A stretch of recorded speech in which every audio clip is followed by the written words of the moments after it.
제가 지금부터 할 이 설교를 꽤 오래전부터 준비를 했습니다. 한 가지의 뉴스를 제가 들었을 때부터 이 설교를 준비했으니까 벌써 한 2달 정도 됐네요. 썼다 지웠다를 반복하면서 참 고민이 많았습니다. 어떤 뉴스를 들었던 것이냐면 이게 2008년도에 있었던 일인데 제가 최근에 듣게 됐습니다. 2008년도에 어떤 일이 있었냐면 이탈리아의 행위 예술가인 피파 바카라는 아가씨가 사람은 선하다라는 것을 증명하기 위해서 자신이 살고 있는 발칸 반도에서 히치하이킹을 하죠. 차 얻어 타는 거. 그 히치하이킹만으로 중동까지 가겠다라는 계획을 세웠습니다. 이 아가씨의 계획은 3주 만에 끝이 났습니다. 3주 만에 원하던 곳까지를 도착했다라는 이야기면 얼마나 좋겠습니까만 3주가 지나서 이분이 터키의 한 도로 옆 숲에서 숨진 채 발견되었습니다. 이 소식을 처음 듣고 제 안에 2가지 생각이 들었습니다. 하나는 뭐냐면 결국 그렇게 됐구나. 예상에서 조금도 벗어나지 못했구나. 사람은 참 악하구나 라는 생각이 처음 들었고, 그 이후에 바로 어떤 생각이 연이어 들었냐면, 하지만 그러면 숨지기 전까지 3주 동안 그녀가 만난 사람들, 그리고 그 사람들이 그녀에게 베푼 친절과 선행은 그러면 아무런 가치도 의미도 없는 거냐라는 이 2가지 생각이 저를 괴롭게 했습니다. 과연 인간은 선한가 악한가? 이 생각이 한치의 양보 없이 제 머릿속을 복잡하게 했습니다. 근데 결국 어떻게 결론이 났냐면, 많은 선행도, 사람이 행할 수 있는 많은 선행도 결국 한 가지의 죄의 무게를 감당할 수 없다는 거였습니다. 선행은 선행, 그러나 죄는 죄. 실제로 그녀가 죽었을 때에 그녀의 소지품에서 발견된 그 일기 같은 거에 보면 그녀가 얼마나 많은 사람들을 만났고 그 사람들이 그녀에게 얼마나 큰 친절을 베풀었는지를 꼼꼼하게 적어놨다고 해요.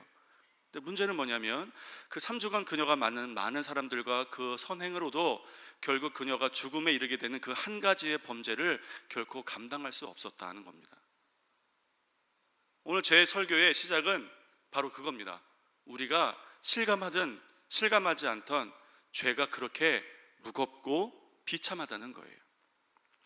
세상의 많은 사람들은 선행이 쌓은 공덕으로 구원에 이룰 수 있다라는 그런 논리로 사람들의 선행을 종용합니다. 그거는 중세 천년의 로마 카톨릭도 마찬가지였습니다. 로마 카톨릭의 교리가 어떻게 되는 거냐면, 하나님께서 카톨릭 교회를 통해서 성도들에게 은혜를 주입하면 성도는 선행을 할 수 있는 능력이 생긴다는 거예요. 그러면 그 선행이 그 사람에게 공덕이 되어서 그 공덕이 그 사람이 지은 죄의 무게보다 더 크면 그 사람이 구원에 이른다라고 가르쳤습니다. 그런데 사람이 지은 이 죄의 무게가 워낙에 무겁기 때문에 소위 말하는 성인들이라고 말하는 그 몇몇 사람들을 제외하고는 아무리 큰 선행을 해도 그것이 죄의 무게를 감당할 수 없다는 거예요. 그래서 반드시 한 곳을 거치게 되는데 거기가 연옥이라는 데입니다. 이 연옥에서의 고통의 기간도, 고통의 크기도 너무 크기 때문에 그것을 어떻게 좀 줄이고 싶은 거예요. 근데 줄일 수 있는 방법이 있다고 가르치는 겁니다. 어떤 방법이냐면, 아까 말씀드렸던 성인들, 자기의 죄를 충분히 갚고도 남을 만큼의 선행을 한 성인들은 자기가 구원받고 나머지 남은 공덕을 카톨릭 교회에 쌓아놓는다고 얘기를 합니다. 이것을 교회의 보고라고 그들은 가르쳐요. 그만큼 쌓아놓은 거예요. 그러면 내가 소위 면죄부를 사면 그 면죄부 값만큼의 쌓아진 공덕이 나에게로 전가된다고 말한 겁니다. 그러니까 돈 주고 성인의 공덕을 사는 거예요. 그래서 연옥에서의 기간을 줄일 수 있다고 가르쳤습니다. 그것이 바로 면죄부이고, 그것이 아니다라고 말했던 것이 루터가 반박했던 종교개혁의 시작입니다. 이런 죄에 대한 잘못된 이해, 이 죄에 대한 잘못된 이해가 구원에 관한 잘못된 태도를 갖게 합니다. 복음의 시작은 죄가 무엇인가를 아는 것부터 시작하는데, 이렇게 죄가 어떤 것인가를 잘못 알게 되면 당연히 그 죄에서 우리를 구원해 주신 은혜에 대해서도 우리가 잘못된 이해를 받을 수밖에 없는 겁니다. 선행으로 갚을 수 있는 죄, 돈으로 살 수 있는 공덕, 사람이 애쓰고 노력하고 수고하면 죄의 문제가 해결되고 구원을 이룰 수 있다는 이 입장은 사람의 입장에서 봤을 땐 참 매력적입니다. 그럴싸한 선행도 좀 하고, 그럴싸한 금욕도 좀 하고, 그럴싸하게 애쓰고 수고해서 당당하게 내가 내 구원을 쟁취할 수 있다, 얼마나 매력적입니까? 그런데 실상은 어떤 겁니까? 많은 선행으로도 한 가지 죄의 무게를 감당할 수 없는 게 우리의 실상입니다. 마치 제가 서두에서 말씀드렸던 그 피파 바카라는 그 여인이 만나서 경험했던 많은 선행으로도 결국 그 여인의 죽음에 이르게 한 한 가지 죄를 감당할 수 없었던 것처럼, 선행은 선행, 죄는 죄입니다. 로마서 5장 우리가 읽진 않았지만 20절에 보면 이런 말씀이 있습니다. 죄가 더한 곳에 은혜가 더욱 넘쳤나니. 이 말은 어떤 말이냐면, 죄가 더한 곳에라는 것은 죄의 무서움과 죄의 무거움을 깊게 깨달은 사람에게 그 죄로부터 자유를 허락하신 은혜가 더욱더 크게 다가선다는 겁니다. 예수님께서, 당신께서 우리를 대신해서 죽으심으로 그 피값으로 우리를 사셨습니다. 아유, 감사하네요. 그런데 내가 그전까지 지고 있던 죄의 무게가 얼마나 비참하고 나를 힘들게 했는지를 모르는 사람에게는 그냥 아이고 감사하네요, 이 정도가 되는 거예요. 하지만 내가 진실로, 내가 가지고 있었던 죄의 무게가 얼마나 나를 비참하게 하는지를 진실로 깨달은 사람에게는 그 은혜가 그토록 크고 감격스러운 거란 겁니다. 이것에 관련된 제 경험이 뭐가 있을까를 생각을 해봤습니다. 좀 부끄러운 얘기지만 어렸을 때, 제가 초등학교 다닐 때였습니다. 제가 어머니 지갑에 손을 댔던 버릇이 좀 있었습니다. 한창, 보시면 알겠지만 제가 한참 먹을 거 좋아하게 생겼잖아요. 지금도 없어서 못 먹습니다. 근데 한창 큰 나이인데, 그 초등학교 이제 제가 5학년 때가 그때로 기억하는데 도시락만 싸주시는 거예요. 도시락만. 근데 친구들과 같이 가다 보면 학교까지 가는 그 길에 악마의 소굴이 있지 않습니까? 불량식품을 파는 문구점들 쫙 있어요. 거길 그냥 가는 게 너무 힘든 거예요. 그리고 학교에서 학교하고 집에 돌아올 때 친구들과 같이 가다가 친구들은 사 먹는데 저는 목 사 먹으면 또 얼마나 또 면이 안 섭니까? 이래저래 이유로 제가 어머니 지갑에 좀 손을 댔습니다.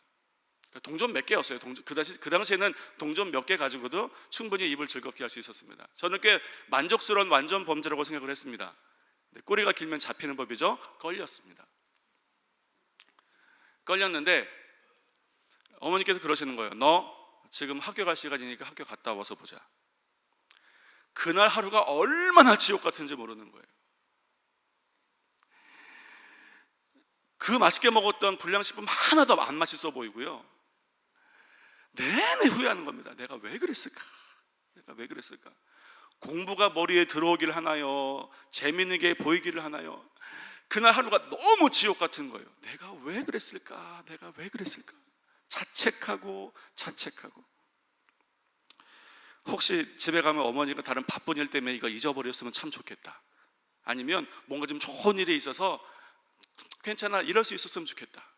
집에는 진짜 죽기보다도 가기 싫지만 어떡합니까? 가야죠. 지옥 같은 하루를 보내고 발을 질질 끌어서 집으로 가는 거예요. 그런데 그때 제 집에 3살 위에 저희 누이가 한 분 계시는데, 마침 그 심판의 현장에 이제 저희 누이가 있는 거예요. 그런데 그 누이가 이제 어머니한테 그 얘기를 들은 거죠. 에이, 저놈의 새끼가 그냥 그 엄마 지갑에 손을 댔다고 막 그랬는데, 그때 저희 집에 가장 큰 형벌은 뭐냐면 어머니가 뜨개질을 잘하셨습니다. 집에 대나무로 된 뜨개 바늘이 이만큼이 있었어요. 그게 그렇게 사람을 비참하게 합니다. 맞으면 아프기도 하지만 비참하기도 해요.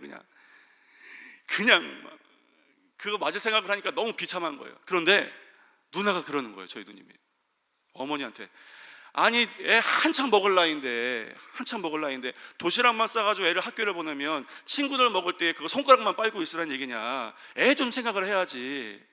그거 용돈 안 줘서 벌어진 일이 아니냐? 엄마가 잘못했네. 구원의 한 줄기의 서광이 쫙 비쳤습니다. 지옥 같은 하루를 보내고 구원을 맛봤습니다. 얼마나 감사하던지. 그리고는 제가 이렇게 생각했습니다. 어머니가 야 그래 듣고 보니까 그렇다 야, 그러고 이제 말았습니다. 제 안에 든 생각, 내가 다시는 내가 다시는 어머니 지갑에 손을 대나 봐라. 그때부터 바닥에 동전이 굴러다녀도 제 돈이 아니면 취하지 않았습니다. 지금까지도 전 제 것이 아니면 취하지 않습니다. 만약에 그때 그것이 아무도 모르게 꽤 오랫동안 완전 범죄가 되었다면 저는 더 큰 도둑이 되어 있었겠죠. 그리고 어쩌면 이 나이쯤 돼가지고 그 엄청나게 큰 죄 때문에 감옥에 갈 수도 있겠지만, 더 심각한 것은 제가 이 도벽을 끊지 못했다면 제가 예수님 앞에 섰을 때에 저는 진실로 큰 대가를 치러야 됐었을 겁니다. 미국의 대각성 운동의 천병에 섰던 에드워즈 목사님이 이렇게 말씀하셨습니다. 책망이 위로다. 책망이 위로다. 그 말은 뭐냐면, 지금 그 책망이 내 마음을 아프게 하고 나를 불편하게 하고 죄가 드러나서 나를 비참하게 하지만, 결국은 그 책망을 통해서 내가 회개한다면 마지막 심판날에 내가 형벌에 이르지 않게 되기 때문에 지금 너에게 임하는 그 책망이 진실로 하나님께서 너를 구원해 주시는 위로라는 거예요. 책망이 위로다. 오늘 본문에 우리가 12절부터 14절까지를 함께 다시 한번 보겠습니다. 이렇게 되어 있습니다. 이러므로 한 사람으로 말미암아 죄가 세상에 들어오고 죄로 말미암아 사망이 왔나니 이와 같이 모든 사람이 죄를 지었으므로 사망이 모든 사람에게 이르렀느니라. 죄가 율법 있기 전에도 세상에 있었으나 율법이 없을 때에는 죄를 죄로 여기지 아니하였느니라. 그러나 아담으로부터 모세까지 아담의 범죄와 같은 죄를 짓지 아니한 자들 위에도 사망이 왕노릇하였나니 아담은 오실 자의 표상이라. 자, 12절은 이렇게 말하는 겁니다. 죄가 사람에게로 들어왔고 모든 사람은 죄의 비참함을 피할 수 없게 되었다. 그 비참함은 사망이고 사망 뒤에 있을 영원한 형벌이다. 이걸 12절에 말하는 거예요. 13절은 연이어서 이렇게 말합니다.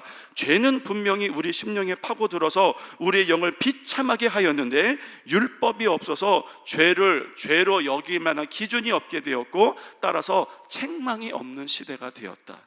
그리고 14절, 무서운 14절이죠. 처음 죄를 지어서 모든 죄인의 조상이 된 아담으로부터 하나님의 공의의 기준이 무엇인지를 알 수 있도록 율법을 주신 모세 때까지 바로 그 공백 기간 동안에 사망이 왕노릇하게 되었다는 거예요. 아무도 사망에 대해서 제재를 가할 수 있는 수단이 없게 되었다. 죄는 있는데 책망은 없는 시대입니다. 죽음에 이르게 하는 치명적인 질병은 만연한데 아무도 그 질병에 대해서 경고하지 않는 시대, 우리는 그 시대를 무율법 시대라고 말합니다. 율법이 없는 시대. 율법이 없기 때문에 모두가 다 죄가 없고 자유한 시대가 아니라 죄는 있어서 사람은 그 죄 때문에 사망의 왕노릇하는 시대인데 아무도 그것을 모르는 시대라는 거예요.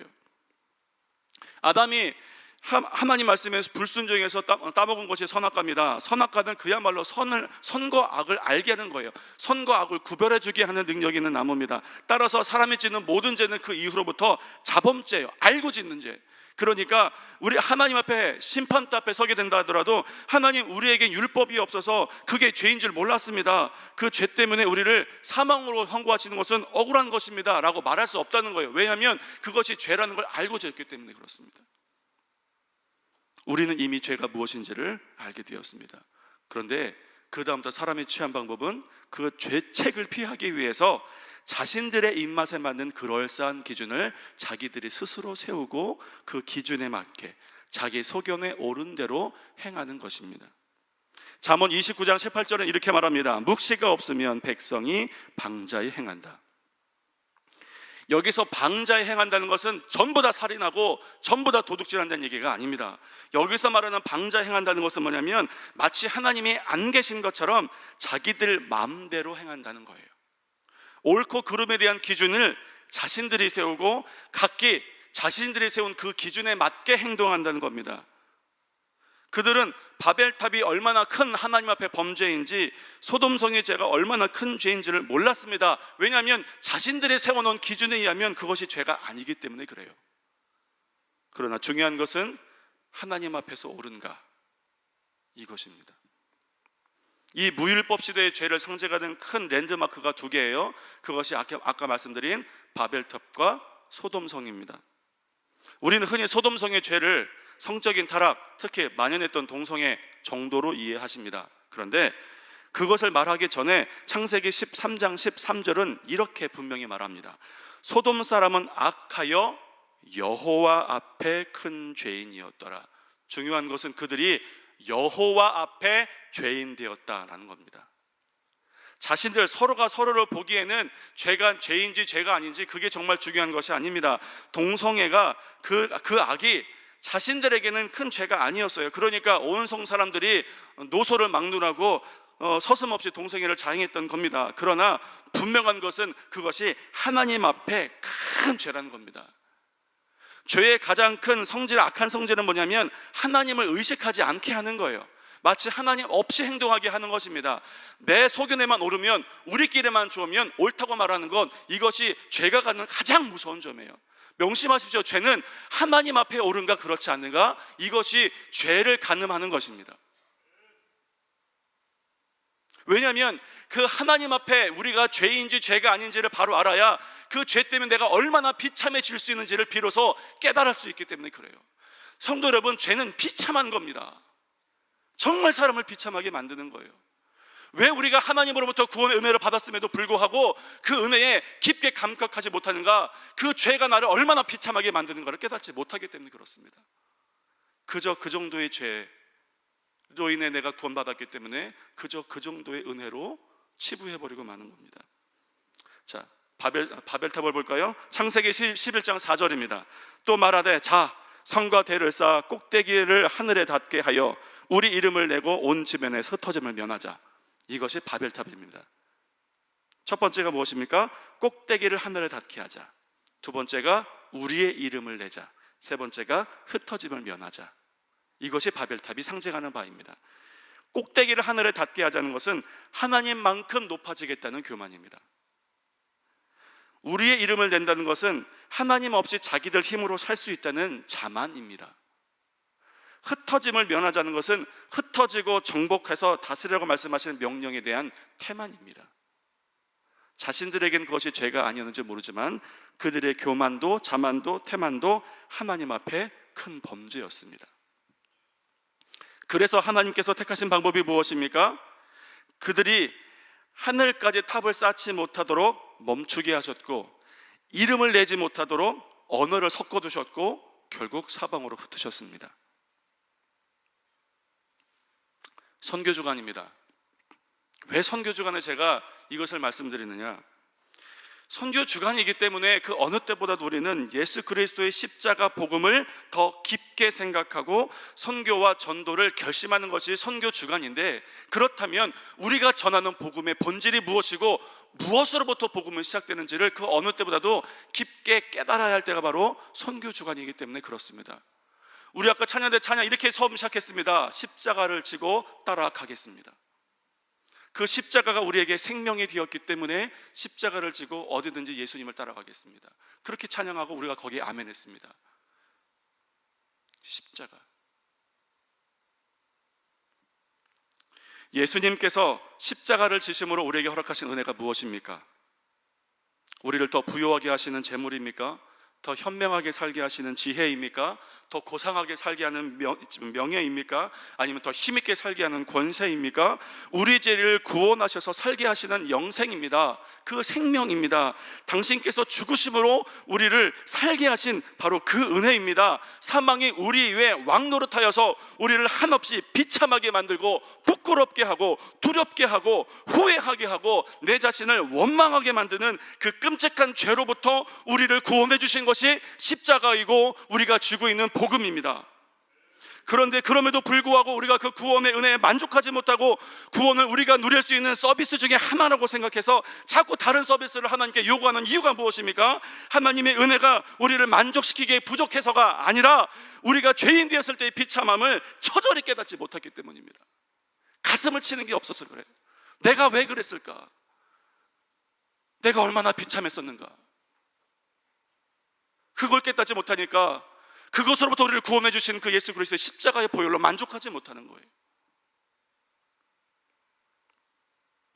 그렇게 되면 우리가 우리의 죄의 비참함을 깨닫지 못하게 되면 어떤 일이 벌어지는지 아십니까?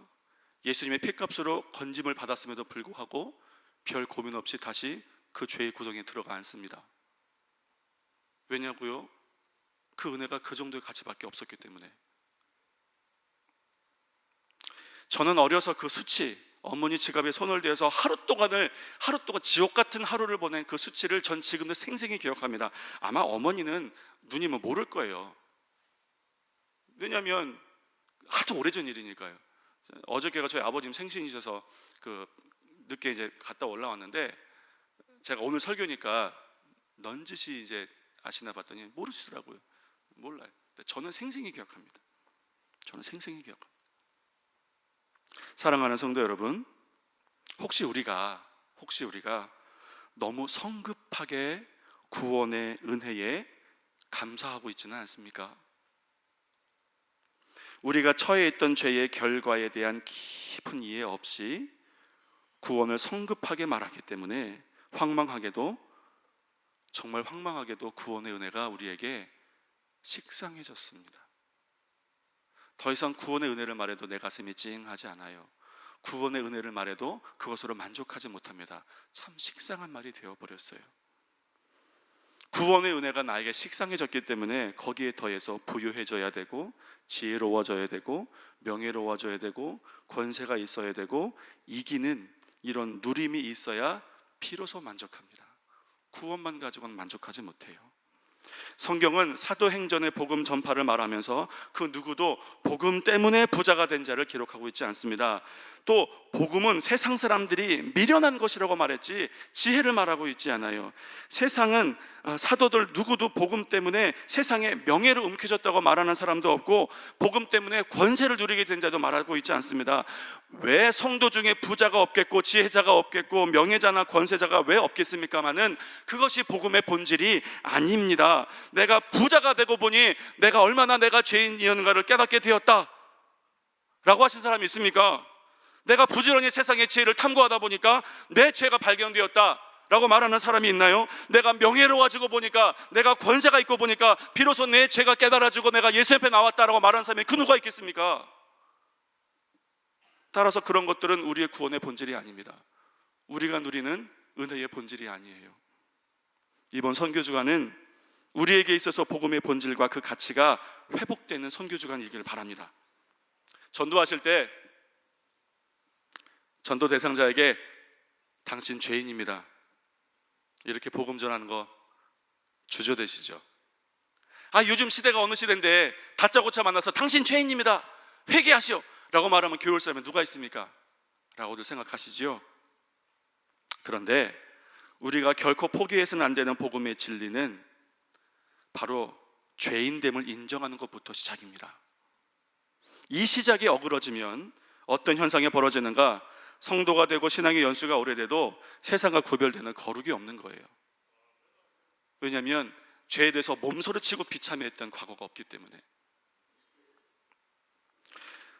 저번에도 말씀드린 적이 있는데, 우리의 구원을 이루는 큰 두 기둥은 무엇이냐면 칭의와 성화입니다.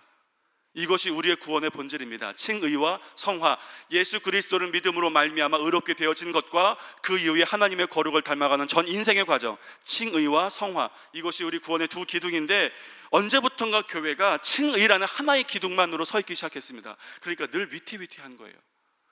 이제는 한국교회 위기입니다 말하는 것도 이제 지겨우시죠? 하도 오래됐으니까. 그만큼 오랜 시간에 한국교회는 칭의라는 기둥 하나만으로 위태위태하게 서 있게 되었습니다. 한국교회 위기라는 것은 한국교회의 교인들과 교회 숫자가 늘어나지 않아서 그게 위기가 아닙니다. 오히려 반대로 성급한 성장을 위해서 죄를 말하지 않게 된 바로 그때부터 한국교회 위기가 초래가 된 거예요. 말하더라도 적당히 부담되지 않을 정도로만 세련되게 죄를 설명하는 것이 아니라, 내가 왜 그랬을까 가슴을 치고 몸소리치며 내 안에 사망의 왕노릇했던 그 죄를 고백할 때까지 가슴을 치게 하는 것, 그것부터가 우리의 복음의 시작입니다. 우리는 믿음으로 구원에 이른다는 교리를 너무 쉽게 배웠습니다만, 이 교리가 루터로부터 발견되기까지 과정이 굉장히 지난했습니다. 내년 2017년은 루터의 종교개혁 500주년이 되는 해입니다. 루터가 종교개혁을 1517년에 했으니까 딱 500주년 되는 해예요. 아마 내년에는 루터에 관한 많은 일들이, 다양한 행사들이 있을 텐데, 루터가 자신의 이 해결되지 못하는 죄를 가지고 씨름한 것이 그가 에르푸르트 대학에 들어간 1501년부터입니다. 그가 1501년부터 해결되지 않은 죄의 문제를 가지고 씨름했습니다. 자기가 할 수 있는 온갖 방법을 다 해봤어요. 금욕도 해보고요, 고행도 해보고요, 할 수 있는 모든 것들을 다 해봤습니다. 그런데 그 문제가 언제까지 해결되지 않았냐면 종교개혁을 하게 된 1517년까지 그 문제가 그가 같이 씨름했던 문제입니다. 무려 그는 자기 안의 죄의 문제를 17년 동안 씨름했습니다. 17년 동안 몸부림치고 괴로워하고 그 비참함을 곱씹고 방법을 찾고 또 찾아서 17년 만에 오직 믿음으로 말미암아 하나님의 은혜로 우리가 구원을 얻을 수 있다는 그 귀한 진리 하나를 발견하기까지 17년이 걸렸습니다. 그런데 우리는 성도가 교회에 오면 세가족 성경 공부 몇 주 만에 그의 죄의 비참함이 깨달아집니까? 제가 그래서 너무 성급하기라고 말씀드린 거예요. 구원은 내 죄의 비참함을 깨닫는 것부터입니다. 언제가 되었든지 그때까지 끊임없이 죄를 고백하게 하는 것. 그래서 내 죄가 나를 이만큼 비참하게 만들었구나, 이걸 깨달으면 그 죄로부터 나를 구원해 주신 하나님의 은혜가 그렇게 감사한 거예요. 그러면 어떻게 됩니까? 내가 다시는 그 죄의 자리에 나아가나 봐라, 이렇게 결심하게 되는 것이 바로 우리가 말하는 성화입니다. 15절로 17절을 보겠습니다. 성경을 다시 보시면 우리가 읽은 본문의 14절까지가 바로 그 죄의 비참함을 얘기하는 거예요. 우리 안에 왕노릇했던 사망, 그 죄의 비참함을 말하는 거라면 15절로부터 17절까지는 거기에 극적인 반전으로 우리에게 이루어지는 은혜를 말하고 있습니다. 제가 15절로 17절을 빠르게 읽겠습니다. 그러나 이 은사는 그 범죄와 같지 아니하니 곧 한 사람의 범죄를 인하여 많은 사람이 죽었은즉 더욱 하나님의 은혜와 또는 한 사람 예수 그리스도의 은혜로 말미암은 선물이 많은 사람에게 넘쳤으리라. 또 이 선물은 범죄한 한 사람으로 말미암은 것과 같지 아니하니 심판은 한 사람을 인하여 정죄에 이르렀으나 은사는 많은 범죄를 인하여 의롭다 하심의 이름이니라. 한 사람의 범죄를 인하여 사망이 그 한 사람으로 말미암아 왕노릇하였은즉 더 은혜와 의의 선물을 넘치게 받은 자들이 한 분 예수 그리스도로 말미암아 생명 안에서 왕노릇 하리로다. 아멘. 15절에 말하는 은사, 그리스도의 은혜, 선물, 16절에 말하는 의롭다 하시는, 17절 말하는 생명 안에서 왕노릇하게 되는 것, 이 모든 은혜를 진실로 깨닫고 그 은혜에 만족하며 자유함을 누리기 위해서는 12절로 14절까지 말하고 있는 죄의 비참함을 먼저 인정하고 고백하고 직시할 수 있기를 바랍니다. 혹시 그렇지 않겠지만 저와 함께 말씀 앞에 서 계신 여러분 중에 하나님의 구원의 은혜 라고 말해도 가슴이 찡하거나 울컥하지 않거나 식상하다고 느껴지신다면 서둘러 돌아보십시오. 내 죄가 나를 얼마나 비참하게 했는지 그때를 떠올리세요. 몸서리칠 때까지 떠올리세요. 그러면 십자가 외에 나에게 아무것도 주어지지 않아도 그 십자가만으로 얼마든지 우리는 만족하고 감사하고 당당하게 십자가를 지는 성도의 삶을 살 수 있을 줄로 믿습니다. 기도하겠습니다.